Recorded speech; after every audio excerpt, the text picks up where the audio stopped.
स्वागत है आपका। आप देख रहे हैं नेशन न्यूज 10। आपके साथ मैं हूं उषा खान। चलिए शुरुआत करेंगे बुलेटिन की बड़ी खबर के साथ। मिस्र के राष्ट्रपति अब्दुल फतेह अल सीसी आज द्विपक्षीय वार्ता के लिए प्रधानमंत्री नरेंद्र मोदी से हैदराबाद हाउस में मुलाकात करेंगे। वे दोनों देशों के बीच स्थानीय मुद्रा में कारोबार करने की पेशकश करेंगे। बता दें कि मिस्र की माली हालत बहुत खराब है और उसका विदेशी मुद्रा भंडार भी लगातार घट रहा है। ऐसे में दोनों देशों के बीच स्थानीय मुद्रा में कारोबार करना उसके लिए सही साबित हो सकता है। पीएम मोदी और अल सीसी के बीच द्विपक्षीय कारोबार के साथ ही रक्षा क्षेत्र में सहयोग प्रांगण करने पर भी बात होगी। अल सीसी का 25 जनवरी की सुबह राष्ट्रपति भवन में राजकीय समारोह में स्वागत किया जाएगा। बता दें उनकी विदेश मंत्री एस जयशंकर से अलग से बात होगी। भारत के लिए मिस्र के साथ कारोबार को बढ़ाना बहुत अहम है।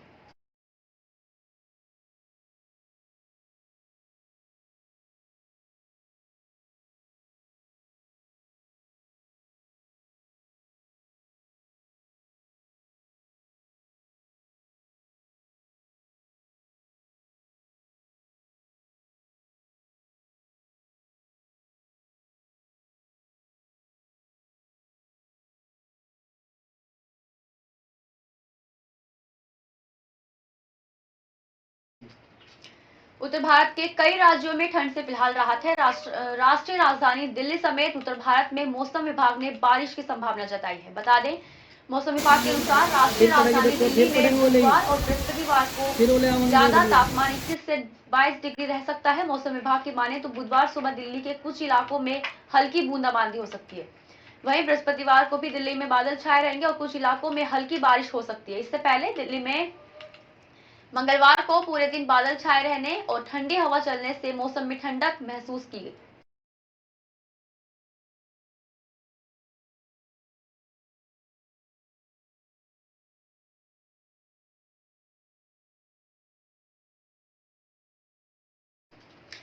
बिजनौर के पूर्व एसपी धर्म सिंह माचली ने थाना शेरकोट का अर्धवार्षिक निरीक्षण किया। दौरान इसके एसपी पूर्वी ने शास्त्रागार अभिलेख के रखरखाव और मालखाने की व्यवस्था को देखा। व्यवस्थाएं दुरुस्त मिलने पर सराहना भी की और प्रभारी निरीक्षक की ओर से अधिक व्यवस्था में सुधार किए जाने के लिए आवश्यक दिशा निर्देश दिए गए। इस दौरान क्षेत्र अधिकारी अफजलगढ़ भी मौजूद रहे।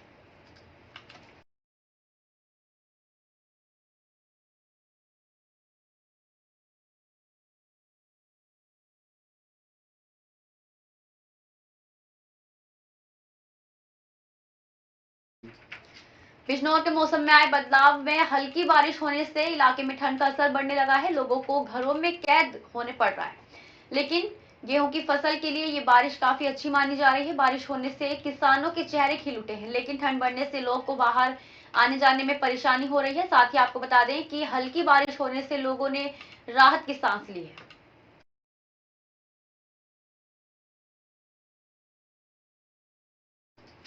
फिरोजाबाद में anti narcotics task force Uttar Pradesh Agra और थाना शिकोहाबाद पुलिस ने अंतर्राज्यीय गिरोह के 5 अभियुक्तों को 1 कुंटल 50 किलो गांजे के साथ गिरफ्तार किया। थाना शिकोहाबाद पुलिस टीम ने anti narcotics task force Uttar Pradesh के दिशा निर्देश पर यह कार्रवाई की है। एसपी ग्रामीण रणविजय सिंह के नेतृत्व में इस पूरी कार्रवाई को अंजाम दिया गया। बता दें अवैध गांजे की अंतरराज्यीय कीमत लगभग 75 लाख रुपए बताई गई है। पूछताछ के विवरण में गिरफ्तार अभियुक्तों ने बताया कि विपिन पंडित ने उनके साथ उड़ीसा से तस्कर कर ये पूरा अवैध गांजा लाया जा रहा था, जिसको जिला फिरोजाबाद, आगरा, मथुरा में खपत करने की योजना थी।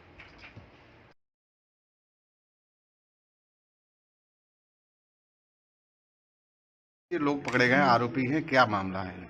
देखिए, एंटी नारकोटिक्स टास्क फोर्स की जो यूनिट हमारी आगरा की है वो और हमारी स्थानीय शिकोहाबाद की पुलिस टीम ने एक नारकोटिक्स में काम करने वाले बहुत बड़े गैंग का खुलासा किया है। इसमें 5 लोग अरेस्ट हुए हैं। इन 5 का वो शातिर गैंग है। इन सबका आपराधिक इतिहास से पहले भी ये लोग नारकोटिक्स के केसेस में सप्लाई में जेल जा चुके हैं। इसमें जो लोग पकड़े गए हैं उसमें मुख्य रूप से सासनी हाथरस के रहने वाले 3 हैं और एक अलीगढ़ का और दूसरा मठसेना जनपद फिरोजाबाद का रहने वाला है। इनके पोजीशन से हम लोगों ने 2 गाड़ियां, जिन गाड़ियों में ये नारकोटिक सप्लाई कर रहे थे, गांजा था 150 kg 200 ग्राम्स ये गांजा हम लोगों ने रिकवर किया है इन लोगों से।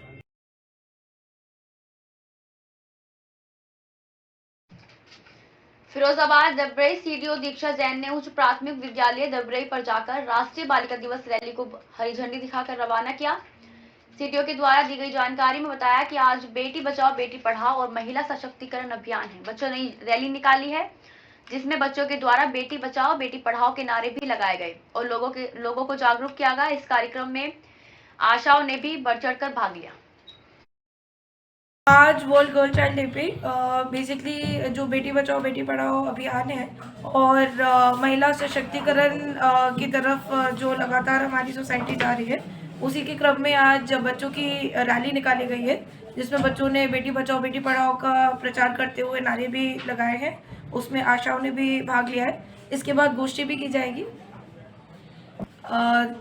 इस मौके पर एक ही बालिकाओं के लिए तो यही संदेश होगा कि कभी अपने आप को कम ना समझे। भले ही सोसाइटी आज जिस स्थिति में है उसमें सारी चीज़ें समान लड़के लड़कियों के लिए नहीं है, लेकिन हम जब अपने आप को इक्वल समझते हैं तभी हम सोसाइटी को आगे जाके इक्वल बना पाएंगे।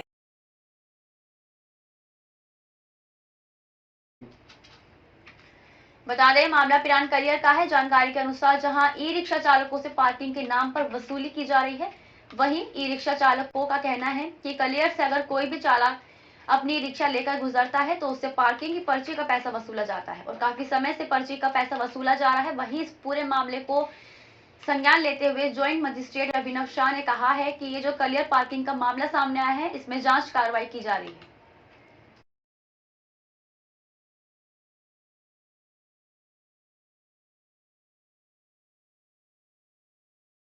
देखिए, इसमें जैसे संज्ञान में आया ये मेरे मैटर, तो इसमें हम जांच करवा रहे हैं। इसमें थाने को भी हमने निर्देशित करा है कि अगर कोई ऐसे इलीगल काम कर रहा है तो उसे तत्काल उस पर कार्रवाई करें और हमारे दरगाह की तरफ से भी इसमें एफआईआर फाइल की जाएगी। हम रिक्शा वाले हम और वो परेशान कर रहे रोज, रिक्शा वाले हम रोज परेशान कर रहे हैं, पर्ची काटो हमारी। नाम आपका? मेरा नाम गुलजान है जी। अच्छा, कहाँ के रहने वाले? मिर्जापुर मुस्तफाबाद का रहने वाला। घरवाली के नाम मेरी गाड़ी हो। रिक्शा यही चलाते हो? हाँ, कलियर में चलो। अच्छा, क्या डेली एक पर्ची कटती है? डेली काट रहा 20 रुपए एक पर्ची। किस नाम से पर्ची? पर्ची पर काट रहे, पार्किंग की पर्ची जी। दिल्ली हाईकोर्ट ने कोरोना वैक्सीन से जुड़े एक मामले में बड़ा फैसला सुनाया है। कोर्ट का साफ कहना है कि कोविड-19 टीकाकरण को लेकर कोई भी संस्थान अपने कर्मचारी पर दबाव नहीं बना सकती है। दिल्ली उच्च न्यायालय ने कर्मचारियों को कोविड-19 वैक्सीन के लिए मजबूर करने से संबंधित सभी लंबित आवेदनों का निस्तारण करते हुए निर्देश दिए कि नियोक्ता वैक्सीनेशन पर जोर नहीं दे सकता। न्यायमूर्ति प्रतिभा एम सिंह के एकल न्यायाधीश की पीठ ने सरकारी स्कूल के शिक्षक की उस याचिका पर सुनवाई की जिसमें वैक्सीन लेने के लिए मजबूर किए बिना पढ़ाने और अन्य जिम्मेदारियों को निभाने की अनुमति मांगी गई थी। पीठ ने याचिकाकर्ता को सेवा लाभ के लिए संबंधित प्राधिकरण को एक प्रतिनिधित्व करने की अनुमति देते हुए राहत दी और दिशा निर्देश दिए कि इस पर निर्णय 30 दिनों के भीतर लाया जाए।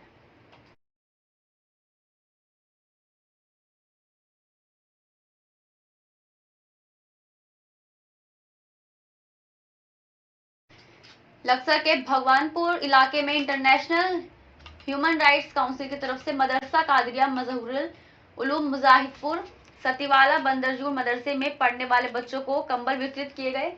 इस मौके पर मुख्य रूप से ग्राम प्रधान फरीद अहमद ने कहा, अपने बच्चों को शिक्षा दिलाना आज के समय में आवश्यक है क्योंकि आज के बच्चे ही कल का भविष्य होंगे। सामाजिक सेवा में बढ़ चढ़कर हिस्सा लेना चाहिए। बढ़ती ठंड में कंबल पाकर बच्चे खुश नजर आए। साथ ही ग्राम प्रधान फरीद अहमद ने कहा कि हम सबको समाज सेवा में आगे आना चाहिए ताकि हमारी छोटी सी पहल से किसी के चेहरे पर खुशी आ जाए।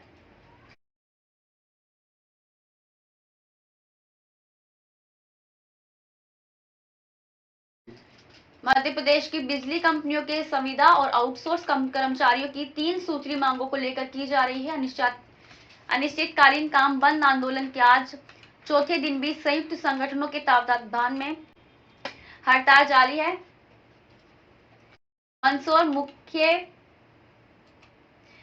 मध्य प्रदेश की बिजली कंपनियों के नियमित संविदा और आउटसोर्स कर्मचारियों की 3 सूत्रीय मांगों को लेकर किए जा रहे अनिश्चितकालीन काम आंदोलन के आज चौथे दिन भी संयुक्त संगठनों के तत्वावधान में हड़ताल जारी है। इस दौरान पूरे प्रदेश के लगभग 70,000 बिजली का कार्यालयों में वे फील्ड में अधिकारी और कर्मचारी नहीं पहुंचे। मेरा नाम महेश पाटीदार है और मैं मंदसौर शहर में संविदा लाइन परिचारक पद पर कार्यरत हूँ और हमारी मुख्य मांगे दो हैं। एक संविदा का नियमितीकरण और आउटसोर्स का कंपनी में संविलियन। ये हमारी दो मुख्य मांगे। आज का हमारा ये चौथा दिन है हड़ताल का और लगातार हमारे प्रशासन ऊपर बात भी हो रही है, जिससे अब आगे की रूपरेखा कल तय होगी। आश्वासन वो सिर्फ उनके द्वारा ये बताया जा रहा है कि आप हड़ताल पहले कैंसिल करो, उसके बाद हम बात करेंगे। हम ये चाहते हैं लिखित में हमें जो भी हमारी दोनों मांगे हैं वो हमें लिखित में दिया जाए कि हम इतने समय में इसका निराकरण कर देंगे। हमारी निम्न मांगे हैं जो माननीय मुख्यमंत्री जी के समक्ष रखी गई हैं। उनमें से सबसे प्रथम मांग है हमारी संविदा कर्मचारियों का नियमितीकरण और आउटसोर्स पे जो कार्य कर रहे हैं बाह्य स्रोत विद्युत कर्मचारी संगठन के सदस्य हैं, उन कर्मचारियों का सविलय कंपनी में कर उनको वेतनमान दिया जाए। और जो कंपनी में आउटसोर्स की जो पद्धति चालू कर रखी है, जिन ठेकेदारों को ठेके दिए गए उन ठेकेदारों को बाहर किया जाए, बिचौलियों को बाहर किया जाए और जो तनख्वाह हमारी मिलती है वो पूरी तनख्वाह हमारे खाते में डाली जाए।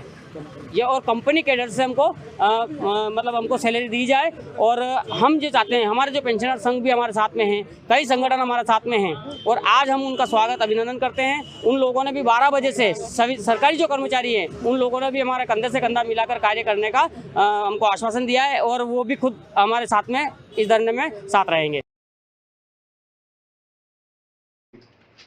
अखिल भारतीय अखाड़ा परिषद के अध्यक्ष स्वामी प्रसाद मौर्य के बयान आक्रोशित अखिलेश यादव से मांग समाजवादी पार्टी से दिखाए बाहर का रास्ता। देश में सनातन परंपरा को लेकर कई लोग विवादित बयान देकर सुर्खियों में आ रहे हैं। बता दें, रामचरितमानस पर विवादित टिप्पणी करके समाजवादी पार्टी के एमएलसी स्वामी प्रसाद मौर्य भी चर्चा में आए। उन्होंने रामचरितमानस के कुछ अंशों पर टिप्पणी करते हुए न सिर्फ उसे दलितों और वंचितों के खिलाफ बताया, बल्कि रामचरितमानस को लेकर ये तक कह दिया कि उसे करोड़ों हिंदू नहीं पढ़ते, बल्कि तुलसीदास ने अपनी खुशी के लिए ये लिखा था। अखिल भारतीय अखाड़ा परिषद के अध्यक्ष महंत रविंद्र पुरी ने इस पर सख्त आपत्ति जताते हुए समाजवादी पार्टी के राष्ट्रीय अध्यक्ष अखिलेश यादव से उन्हें पार्टी से बाहर निकालने की मांग की।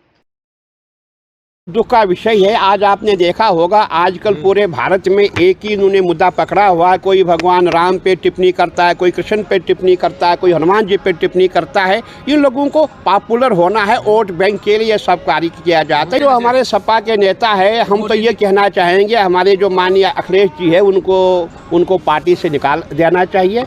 मौर्य जी ने जो बयान दिया है ये उचित बयान नहीं है। इससे क्या होगा, देश में जो है हम आपस में विरोध पैदा हो जाएगा, हम लोग एक दूसरे के खून के प्यासे हो जाएंगे। ये उचित नहीं है। मेरा ये कहना है कि हमारे माननीय अखिलेश जी को जो है ऐसे नेता को पार्टी में नहीं रखना चाहिए, उनको पार्टी से बहिष्कृत करना चाहिए। अंतर्राष्ट्रीय स्तर पर अच्छा प्रदर्शन करने पर कई राज्यों में खिलाड़ियों को अच्छी प्रोत्साहन राशि दी जाती है, जिससे आगे भी अंतर्राष्ट्रीय स्तर पर खिलाड़ी अच्छा प्रदर्शन कर सके।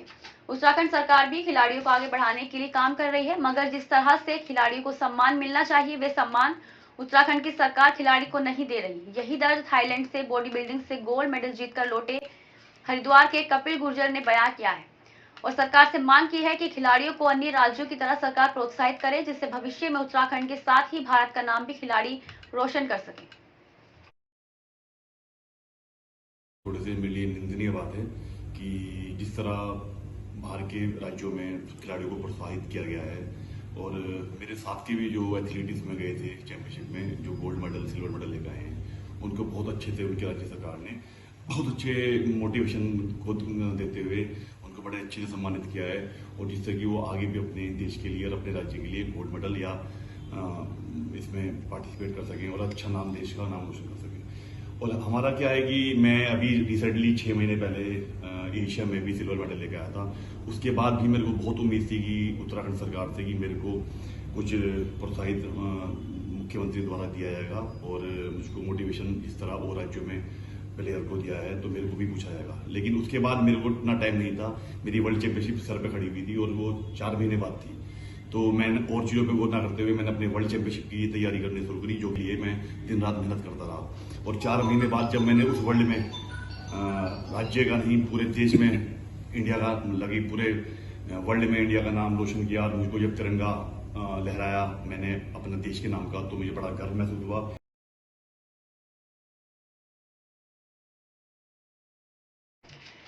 भगवान श्री बद्रीनाथ जी के पवित्र गाड़ू घड़ा के पांडुकेश्वर पहुंचने पर ग्रामवासियों ने स्वागत किया। बद्रीनाथ मंदिर के हकदारी कमदी थोके गोविंद पवार और मोहन पवार ने बताया कि इस साल उन्होंने अपने आवास पर गाड़ू गढ़ा का स्वागत किया, जिसके बाद पवित्र गाड़ू गढ़ा नरेंद्र नगर टिहरी राज दरबार के लिए रवाना हो गया, जहां बसंत पंचमी के दिन भगवान बद्री विशाल जी के कपाट खोलने की तिथि तय होगी। श्री बद्रीनाथ केदारनाथ मंदिर समिति के उपाध्यक्ष किशोर पवार ने बताया कि गाड़ू गढ़ा कल बसंत पंचमी को टिहरी राज दरबार में पहुंचेगा, जिसके बाद भगवान श्री बद्री विशाल जी के कपाट खुलने की तिथि घोषित होगी।